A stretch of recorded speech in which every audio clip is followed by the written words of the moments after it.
Halo semuanya, kembali lagi di kelompok 1. Hari ini kelompok 1 ingin menyampaikan materi mengenai pengorganisasian perkantoran. Nah, sebelum kita lanjut, kalian tahu nggak sih apa itu pengorganisasian perkantoran? Oke, kalau kalian belum tahu apa itu pengorganisasian perkantoran, kita lanjut ke slide pertama, yaitu mengenai pengertian organisasi dan perkantoran. Pengertian organisasi dan perkantoran. Organisasi merupakan sekumpulan orang yang bekerja sama untuk mencapai tujuan yang sudah ditetapkan sebelumnya. Nah, tujuannya ini bisa berupa seperti barang, jasa, uang, pengetahuan, dan lain-lainnya. Nah, dalam konteks organisasi ini, tujuan tersebut itu bisa disebut sebagai output yang memerlukan input untuk dapat dihasilkan. Dan inputnya ini bisa berupa seperti bahan mentah, sumber daya manusia, uang, informasi, dan sebagainya. Nah, untuk pengertian dari kantor, sebenarnya secara etimologis, kata kantor berasal dari bahasa Belanda, yaitu kantor, yang berarti ruang tempat bekerja, atau tempat kedudukan pimpinan, dan sebagainya.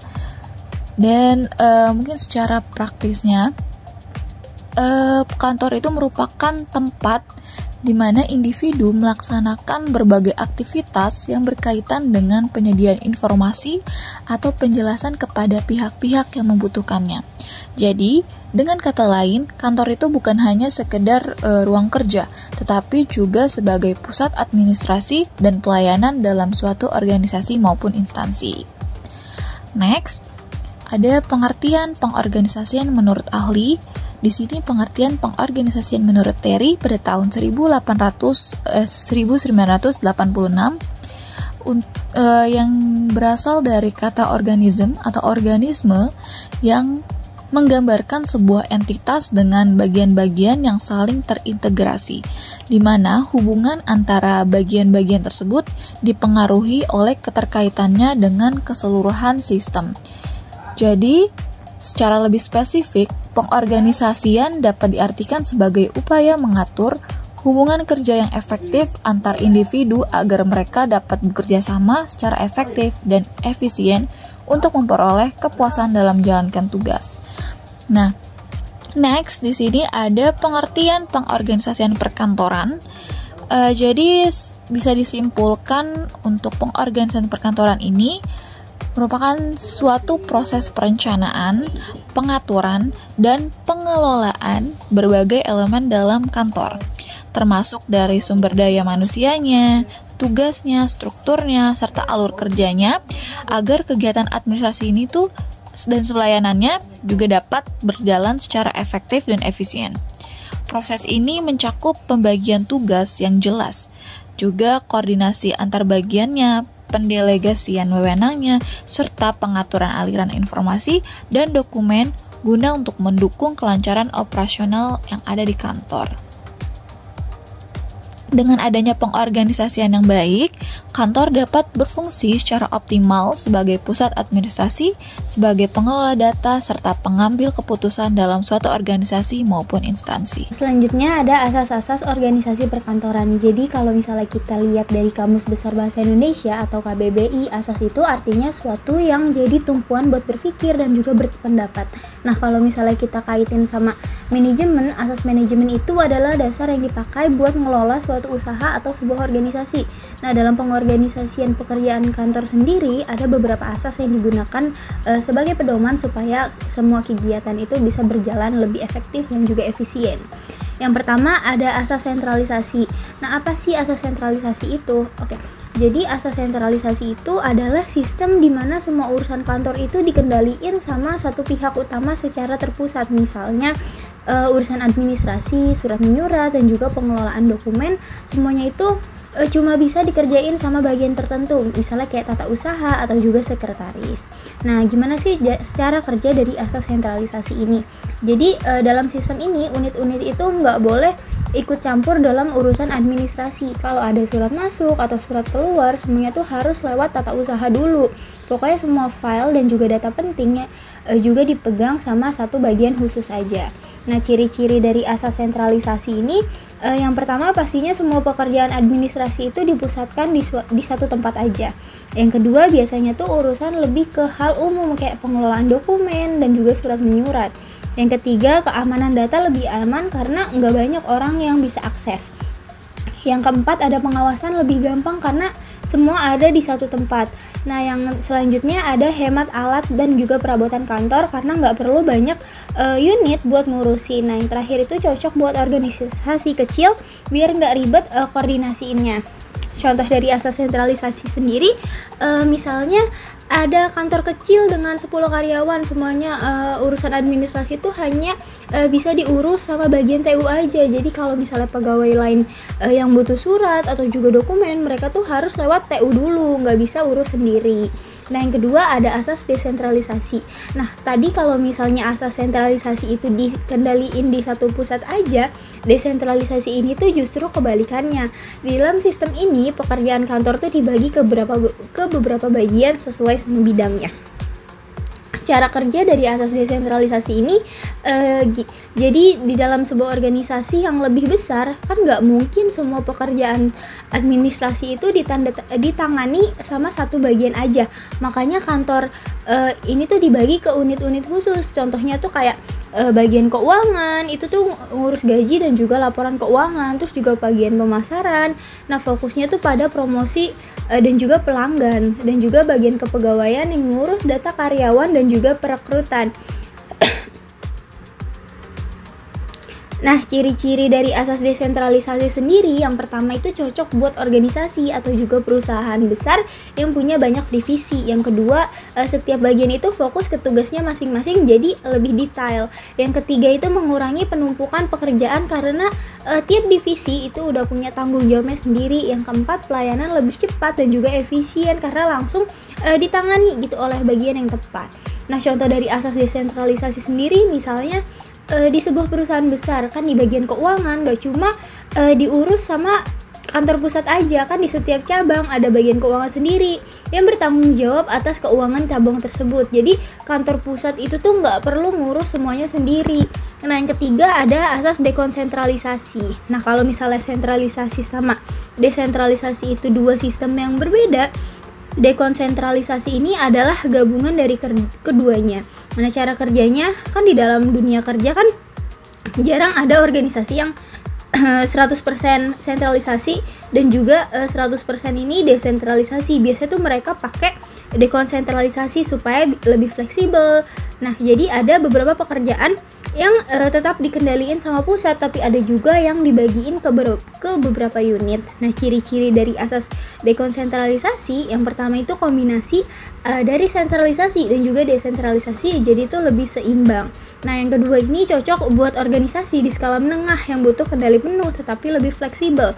Yang ketiga itu beberapa urusan tetap dikelola oleh pusat tapi sebagian juga dibagikan ke unit lain. Nah, contohnya itu misalnya ada kantor cabang bank, kan urusan keuangan kan tetap dikendaliin sama kantor pusat, tapi di tiap cabang bank itu punya kebebasan buat ngatur operasionalnya mereka sendiri. Jadi itu nggak semuanya harus nunggu dari pemerintah pusat gitu.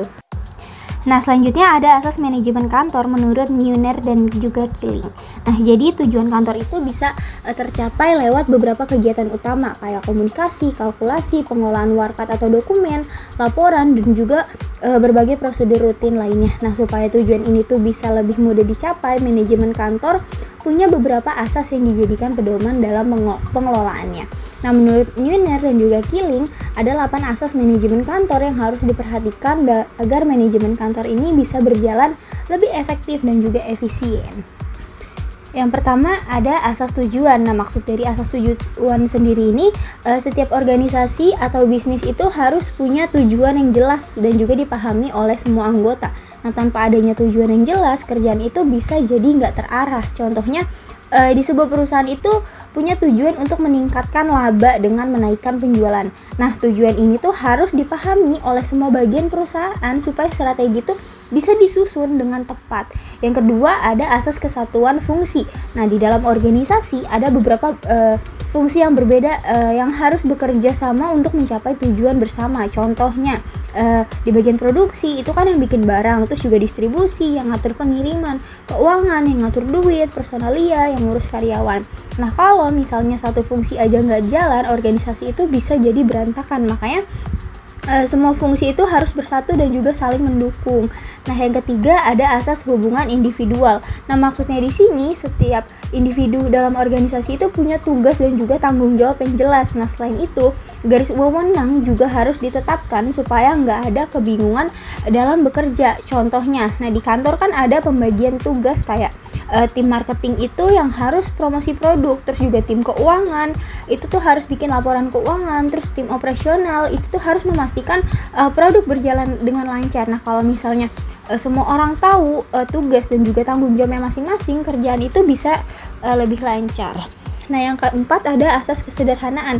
Nah, maksudnya di sini organisasi itu adalah organisasi yang nggak ribet dan juga gampang dipahami sama semua orang yang terlibat. Misalnya dalam suatu kantor prosedur kerja itu tuh dibuat sesederhana mungkin. Nah, kalau misalnya kita mau ngajuin cuti itu tuh tinggal isi formulir online, nah langsung diproses sama HRD. Bayangin kalau misalnya harus banyak isi dokumen, tanda tangan sana sini, pasti kan bakalan ribet kan. Nah, yang kelima ada asas wewenang sepadan dengan tanggung jawab. Nah, maksudnya di sini itu setiap orang dalam sebuah organisasi itu tuh punya wewenang atau hak pengambilan keputusan yang sesuai sama tanggung jawabnya masing-masing. Nah, misalnya seorang manajer keuangan itu punya tanggung jawab besar dalam mengelola anggaran. Jadi, dia tuh harus punya wewenang buat memutuskan pengeluaran tanpa harus menunggu persetujuan dari banyak pihak. Nah, kalau misalnya wewenangnya kurang, kan kerjaannya kan bakalan terhambat. Nah, yang keenam ada asas laporan kepada atasan tunggal.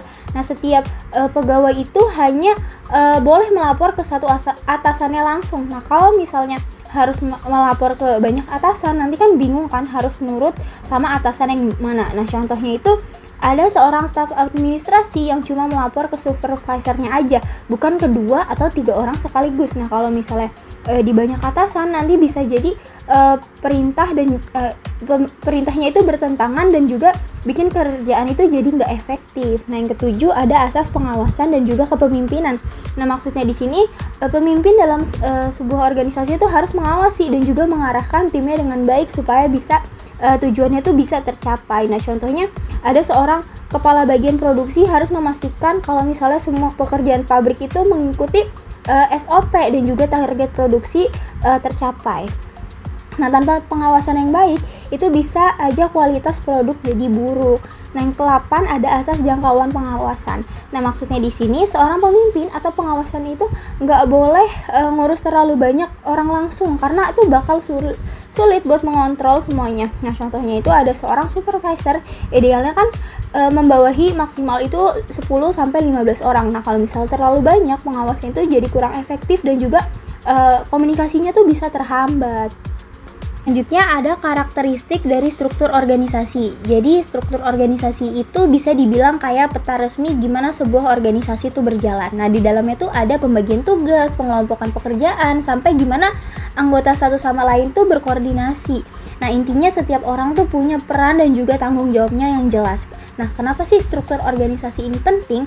Nah, karena keberhasilan organisasi itu sangat tergantung dari struktur yang dipakai. Nah, kalau misalnya strukturnya tepat, setiap anggota tuh bisa berkembang baik dari segi pengetahuan maupun kreativitas, dan ujung-ujungnya organisasi itu bisa berjalan lebih efektif dan juga tujuannya tuh dapat tercapai. Nah, karakteristik yang pertama adalah rentan kendali. Nah, rentang kendali ini tuh maksudnya berapa banyak bawahan yang bisa diawasi sama satu manajer. Nah, kalau misalnya rentangnya sempit, artinya satu manajer tuh ngurus sedikit orang, jadi bisa lebih fokus, tapi konsekuensinya tuh jumlah manajer tuh bakal lebih banyak. Nah, sebaliknya kalau misalnya rentang kendalinya tuh lebar, satu manajer tuh bisa ngurus banyak orang. Ini lebih efisien secara biaya, tapi mungkin pengawasannya tuh bisa jadi kurang maksimal. Yang kedua ada departementalisasi. Nah, departementalisasi itu adalah cara sebuah organisasi membagi karyawan ke dalam kelompok kerja atau juga departemen. Nah, ada beberapa jenis. Yang pertama ada fungsional. Itu dikelompokkan berdasarkan tugas atau juga keahlian. Misalnya ada tim keuangan, tim pemasaran, dan juga sebagainya. Yang kedua ada divisi. Nah, biasanya berdasarkan produk, wilayah, atau juga pelanggan. Nah, contohnya tuh perusahaan besar kayak misalnya Unilever, itu kan punya divisi makanan, divisi kecantikan, dan juga kebersihan. Yang ketiga ada matriks. Nah, ini tuh gabungan antara fungsional dan juga divisi. Jadi satu orang tuh punya dua atasan, misalnya kepala proyek dan juga kepala departemen. Yang keempat ada tim. Nah, fokusnya itu pada kerja tim buat menyelesaikan tugas tertentu. Nah, model ini tuh biasa lebih fleksibel dan juga cepat beradaptasi. Yang ketiga ada sentralisasi. Nah, sentralisasi itu artinya keputusan penting dibuat di level atas organisasi. Nah, bagusnya keputusan ini tuh bisa lebih cepat dan juga seragam, apalagi saat adanya krisis. Tapi kekurangannya, ide dari bawahan tuh bisa susah naik ke atas karena kan inovasinya kan terbatas. Nah, yang keempat ada desentralisasi. Kalau misalnya tadi sentralisasi itu keputusan penting itu dibuat di level atas organisasi, kalau desentralisasi ini tuh kebalikannya. Nah, keputusan ini tuh bisa dibuat oleh manajer menengah atau juga tim di level bawah. Ini tuh bikin organisasi jadi lebih fleksibel dan juga responsif. Tapi tantangannya tuh koordinasi atau antar bagian itu bisa lebih rumit karena tiap bagian tuh punya keputusannya sendiri-sendiri. Nah, sekarang kita masuk ke dalam materi pengertian dan contoh struktur organisasi. Kita mulai dari pengertian.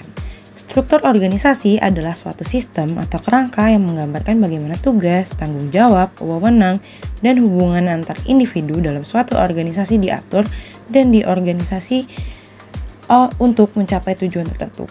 Dalam struktur organisasi biasanya digambarkan oleh siapa melapor kepada siapa bertanggung jawab atas apa, serta bagaimana alur komunikasi dan koordinasi berjalan dalam organisasi tersebut. Nah, berikut ini adalah beberapa contoh struktur organisasi yang umum digunakan.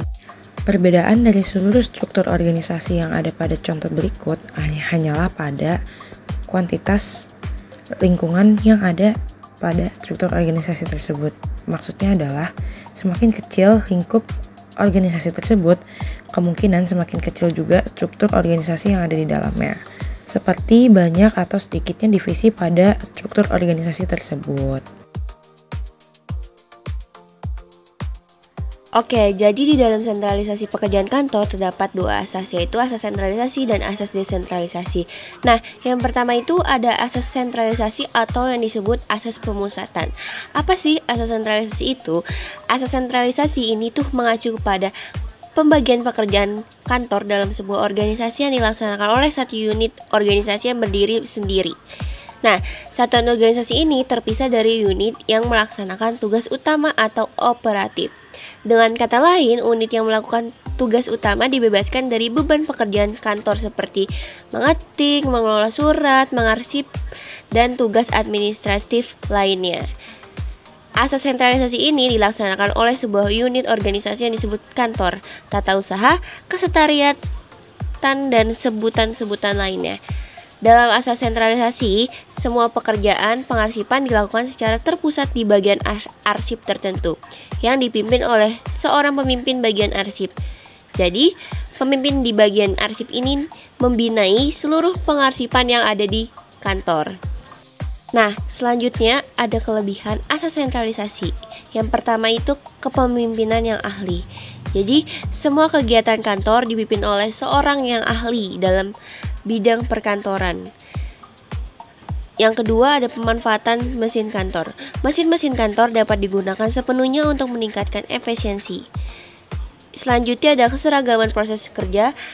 Jadi metode kerja dapat diterapkan secara tepat dan seragam di seluruh organisasi. Selanjutnya ada pelatihan karyawan yang efektif. Nah, jadi pelatihan ini tuh untuk karyawan kantor dapat dilakukan secara terstruktur dan menyeluruh. Selanjutnya ada efisiensi biaya. Biaya pelaksanaan pekerjaan kantor dapat lebih terhemat. Selanjutnya ada fleksibilitas organisasi. Memungkinkan organisasi untuk beradaptasi lebih cepat terhadap perubahan. Yang selanjutnya ada mencegah duplikasi fungsi. Duplikasi fungsi pekerjaan kantor itu dapat dihindari. Dan yang terakhir ada pekerjaan oleh spesialisasi. Dapat mempekerjakan tenaga spesialis yang cakap di bidang administrasi. Nah, yang kedua itu ada asas desentralisasi atau asas pemencaran. Asas desentralisasi ini adalah prinsip yang menyatakan bahwa setiap unit organisasi tidak hanya melaksanakan tugas utama, tetapi juga menangani pekerjaan administratif di unitnya masing-masing. Setiap unit memiliki tanggung jawab penuh atas tugas administratif mereka, seperti korespondensi, pengarsipan, dan penggandaan dokumen. Contoh penerapan asas desentralisasi ini, jadi setiap kepala unit bertanggung jawab atas kegiatan administrasi di unit mereka, tanpa bergantung pada unit pusat. Selanjutnya adalah kelebihan asas desentralisasi. Yang pertama ada pengelolaan yang sesuai kebutuhan. Setiap unit dapat mengelola pekerjaannya sesuai dengan kebutuhan spesifiknya. Yang kedua ada penyesuaian berdasarkan prioritas. Pekerjaan dapat dilakukan berdasarkan prioritas masing-masing unit. Yang ketiga ada fleksibilitas dalam administrasi. Tugas administratif ini dapat disesuaikan dengan kondisi dan kebutuhan unit. Yang keempat ada pengawasan yang lebih efektif. Pengawasan lebih mudah dilakukan karena lebih dekat dengan tempat kerja. Dan yang terakhir, pengembangan keterampilan yang lebih luas. Karyawan dapat mengembangkan keterampilan yang lebih luas karena mengelola berbagai tugas. Selanjutnya ada kekurangan asas desentralisasi. Yang pertama, kurangnya kontrol, di mana tidak adanya kontrol terpusat dalam menyebabkan pelaksanaan tugas yang kurang terkoordinasi. Yang kedua ada potensi ketidakharmonisan. Ada potensi ketidakharmonisan antar bagian atau unit dalam organisasi. Duplikat pekerjaan yang tidak efisien. Pengelolaan arsip yang terpisah bisa menyebabkan duplikasi yang tidak efisien. Dan yang terakhir, meningkatkan biaya operasional. Jadi setiap unit harus mengelola administrasi sendiri yang bisa menambah biaya operasional. Selanjutnya, spesialisasi pekerjaan perkantoran. Teknologi dalam manajemen operasional sangat penting untuk meningkatkan efisiensi, produktivitas, dan kualitas proses operasional. Perusahaan atau organisasi dapat meningkatkan produksi, menghilangkan kesalahan, dan mempercepat pengambilan keputusan dengan memanfaatkan teknologi seperti otomatis, kecerdasan buatan atau AI, Internet of Things, dan sistem informasi manajemen. Jadi, spesialisasi pekerjaan perkantoran yang dimaksud adalah sejauh mana tugas dalam suatu organisasi dibagi menjadi pekerjaan yang lebih spesifik. Nah, setiap pekerja hanya menangani satu tugas tertentu dalam jangka waktu lama, sehingga meningkatkan efisiensi dan menekan biaya produksi. Nah, di sini ada tantangan dan dampak negatif spesialisasi. Meskipun spesialisasi memiliki banyak manfaat, ada beberapa dampak negatif yang perlu diwaspadai. Yang pertama adalah kebosanan dan stres kerja. Pekerjaan yang terlalu monoton dapat membuat pekerja merasa jenuh, kehilangan motivasi, dan akhirnya mengalami stres kerja. Kemudian yang kedua ada penurunan kualitas pekerjaan. Nah, jika pekerja merasa bosan atau tidak tertantang, mereka cenderung bekerja secara asal-asalan sehingga hasilnya kurang optimal. Selanjutnya yang ketiga ada tingkat ketidakhadiran yang tinggi. Rasa jenuh dapat membuat pekerja sering absen atau bahkan resign karena merasa tidak berkembang. Selanjutnya yang keempat ada kurangnya fleksibilitas dalam organisasi. Jika pekerja hanya memiliki satu keterampilan khusus, mereka akan kesulitan menyesuaikan diri ketika ada perubahan dalam organisasi. Kemudian yang terakhir ada ketergantungan pada pekerja tertentu. Jika hanya beberapa orang yang memiliki keterampilan tertentu, organisasi akan mengalami kesulitan jika mereka keluar atau absen. Nah, selanjutnya di sini ada strategi mengatasi dampak negatif spesialisasi. Agar dampak negatif spesialisasi dapat diminimalkan, manajer harus menerapkan beberapa strategi. Seperti yang pertama ada rotasi pekerjaan, yaitu memindahkan pekerja ke tugas lain dalam periode tertentu agar mereka tidak merasa bosan. Kemudian yang kedua ada pengayaan pekerjaan, yaitu memberikan variasi tugas agar pekerjaan lebih menarik dan menantang. Yang ketiga ada kerja tim, yaitu mendorong pekerja untuk bekerja dalam tim agar mereka bisa berbagi pengalaman dan keterampilan. Yang keempat ada pelatihan dan pengembangan, yang dimana pelatihan dan pengembangan ini adalah memberikan kesempatan bagi pekerja untuk mengikuti pelatihan guna memperluas keterampilan mereka. Yang kelima ada penyesuaian beban kerja, mengatur beban kerja agar tidak terlalu monoton dan tetap memberikan tantangan bagi pekerja. Dan yang terakhir atau yang keenam adalah pendekatan dalam penerapan spesialisasi. Nah, itu dia penjelasan mengenai pengorganisasian dalam perkantoran. Sebagai penutup, dapat kita simpulkan bahwa pengorganisasian perkantoran merupakan proses yang sangat penting dalam menciptakan lingkungan kerja yang efisien, terstruktur, dan produktif. Melalui pengorganisasian yang baik, mulai dari pembagian tugas, penyusunan struktur organisasi, hingga pengelolaan sumber daya, suatu kantor dapat berjalan dengan lebih tertib dan baik. Dengan penerapan prinsip-prinsip manajemen organisasi yang tepat, koordinasi antar bagian menjadi lebih efektif, pekerjaan lebih berfokus, dan tujuan organisasi dapat dicapai secara maksimal. Oleh karena itu, pengorganisasian bukan hanya soal mengatur orang dan pekerjaan, tetapi juga soal membangun sistem kerja yang mendukung keberhasilan jangka panjang. Sekian dari kami, kurang lebihnya mohon maaf. Wassalamualaikum warahmatullahi wabarakatuh.